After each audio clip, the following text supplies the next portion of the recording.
That's right. There is so much good news, so much winning out of the Trump White House right now that the mainstream legacy media can't keep up with it. Just when you thought this Hollywood-level feud couldn't explode any further, boom, Karoline Leavitt comes back with a vengeance. Yes, she's filed another lawsuit against The View, and now ABC is spinning out in full-blown damage. Control mode. Whoopi's got legal sweat dripping. Joy Behar is backstage fuming. Sunny Hostin, so stunned she's actually quiet, because this isn't just a petty media spat. This is lawsuit number 2, and it's a legal missile aimed straight at the heart of the network and its headline-making hosts. Sources tell us The View's team is holding non-stop emergency meetings. Sponsors are pulling out like it's toxic, and ABC insiders are calling it a brand-destroying catastrophe. So what did Karoline Leavitt launch this time? And how did one court filing cause ABC's entire media empire to quake? Stick around, we've got all the jaw-dropping receipts. But first, you know the drill. Smash that like button to expose media fakery. Subscribe for unfiltered celeb courtroom chaos, and share this with someone who still thinks The View is just innocent coffee talk.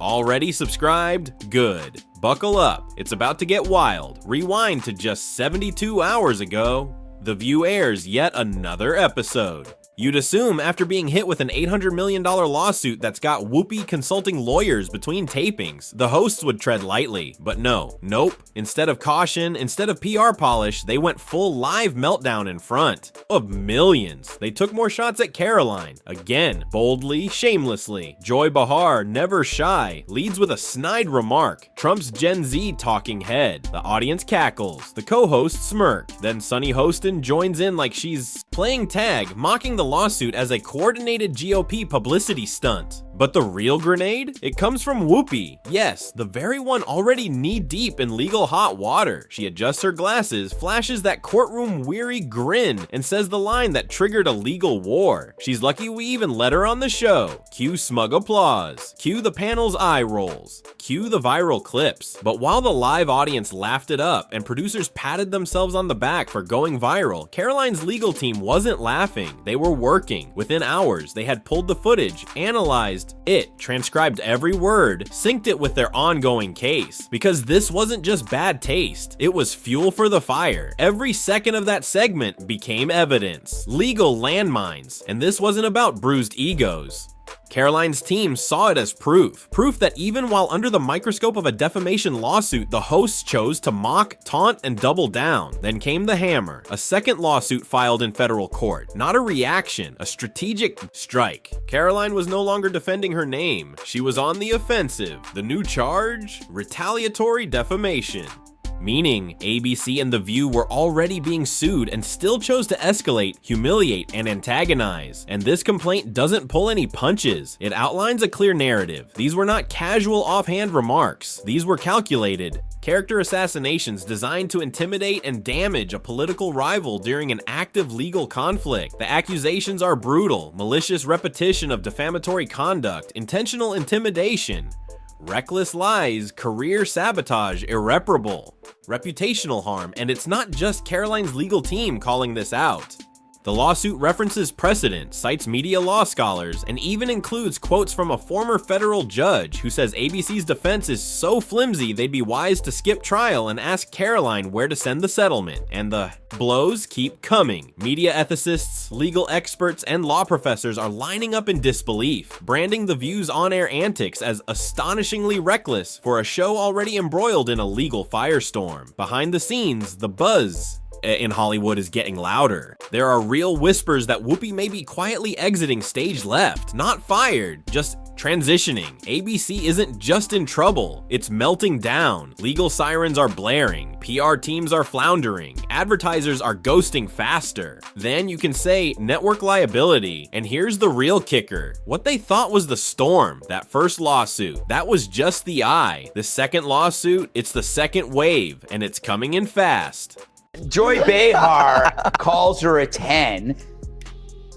I mean, how dare she objectify a woman with a this rating system, but it's such a typical thing from a 1.5. Well said. The halls of ABC aren't just buzzing, they're blazing. According to multiple insiders, The View's studio has transformed into a full-blown emotional war zone. And here's the kicker. It's not Karoline Leavitt pouring gasoline on the fire. It's the very hosts who mocked her on national TV now left watching their empire collapse from the inside. It unraveled fast.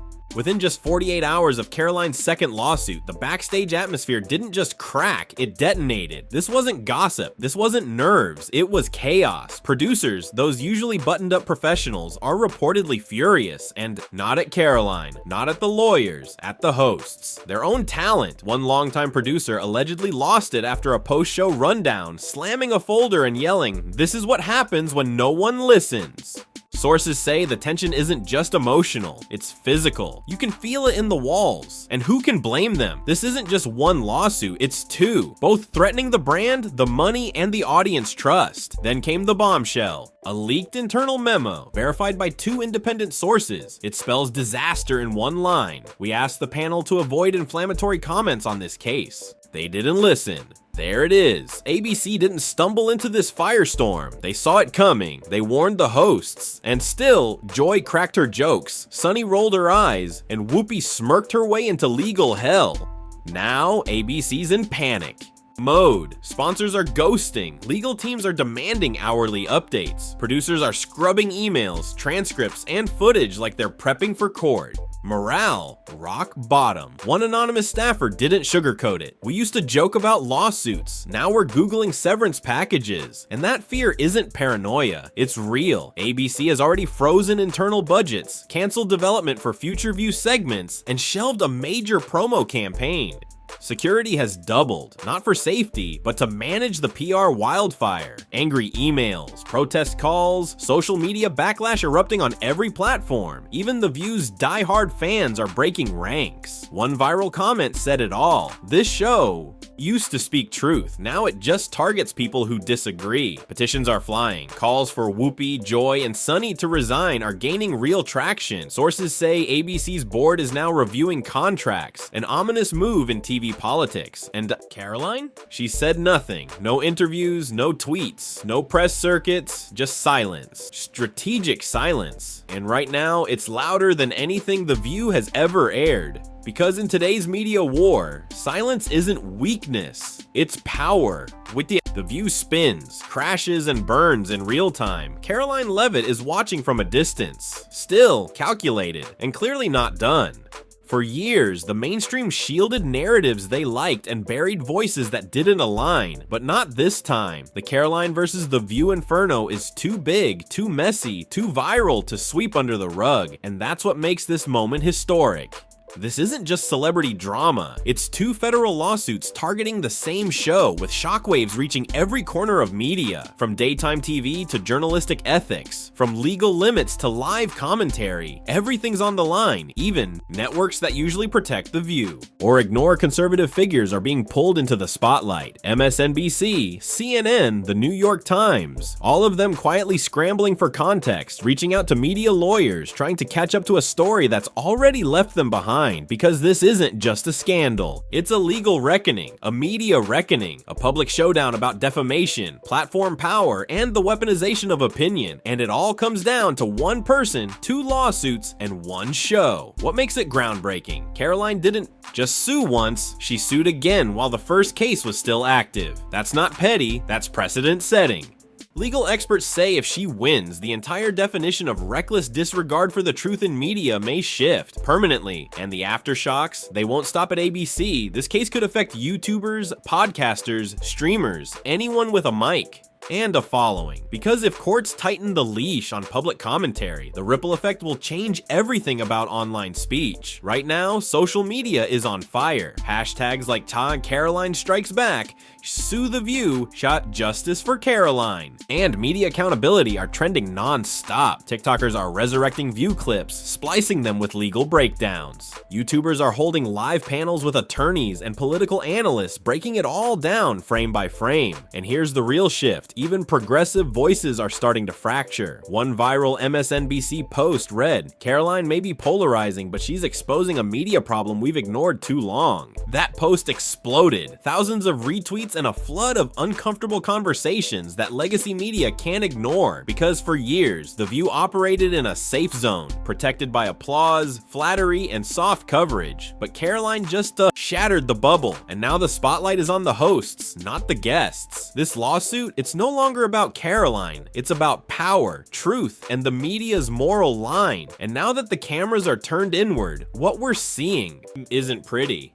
So it is the belief of this White House and the White House counsel's office that the president was within his executive authority to do that. He is the executive of the executive branch, and therefore he has the power to fire anyone within the executive branch that he wishes to.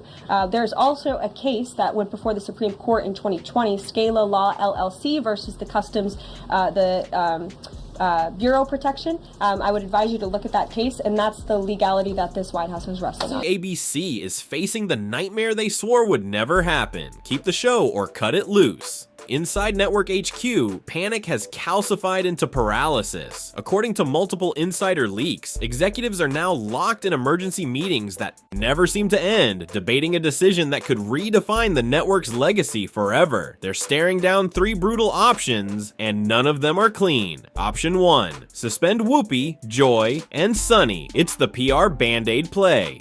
A temporary suspension to show some accountability without actually dismantling the franchise. But the public isn't buying it. Critics call it what it is. Too little, too late. Option 2, settle both lawsuits, privately, painfully. That means $1 million payouts, on-air apologies, public retractions, and a desperate attempt to stop the sponsor exodus. It's humiliating, costly, and worst of all, not guaranteed to work. Option 3, pull the plug, cancel The View outright, and rebrand the time slot the nuclear option, and according to several insiders, it's no longer off the table. Because some executives believe the damage is already irreversible. Why the urgency? Because the bleeding won't stop. ABC's ad sales division is reportedly in free fall. Sponsors are yanking deals with zero warning. One insider says a 7-figure contract vanished within 24 hours of the second lawsuit. Another major brand dropped this bombshell: "We will not associate with programming under active defamation litigation." The audience? Furious. Social sentiment has flipped like a switch. The same fans who once cheered the hot takes are now demanding heads roll. Legal experts are warning ABC, act now or be trapped in litigation for the next half-decade. For years, ABC believed daytime talk lived in a no-consequences zone. But Karoline Leavitt just shattered that myth. She proved that even giants bleed, and accountability has a price. So here's the question that now haunts every boardroom in broadcast television. Did Karoline Leavitt just rewrite the rules of media accountability for the second time in a single month? Is this the moment when legacy media finally loses its unchecked grip? Should ABC kill The View before it drags the whole network down with it? Let me know in the comments. I'm watching closely, because this story, it's no longer just about Karoline. It's about every guest who's ever been laughed at, cut off, or humiliated by a media machine that thought it could never be touched. But that machine, it's glitching, cracking, collapsing. Because Karoline didn't just clap back. She came armed with receipts, legal firepower, and surgical precision. While I vow to provide the truth from this podium, we ask that all of you in this room hold yourselves to that same standard. We know for a fact there have been lies that have been pushed by many legacy media outlets in this country about this president, about his family, and we will not accept that. We will call you out when we feel that your reporting is wrong or there is misinformation about this White House. And what did The View do? They laughed, they mocked, they rolled their eyes like it was all just another punchline. But now they're spiraling, desperately trying to duct tape the damage with flimsy apologies and manic PR spin. Hoping, praying, this storm passes with a shrug and a new segment. But Karoline, she's not blinking. No press tour, no victim monologues, no pity parade. She's letting the facts speak, and the facts are thundering. So before you scroll past this story, ask yourself, if one woman, one young conservative without a corporate shield, can shake a billion-dollar media empire not once, but twice, what does that say about the fragility of the media's glass castle? And what does it reveal about where real power lives now? That's why this moment matters. Not just for Karoline, not just for Whoopi, but for everyone watching from the sidelines, quietly, wondering if maybe, just maybe, this is the start of a media reset. A new chapter where truth finally punches back. So here's your final call to action. Smash that like button if you're tired of media hypocrisy, elitist arrogance, and smug bullying hiding behind studio lights. Subscribe right now if you want to stay 10 steps ahead of the narratives they don't want you to see.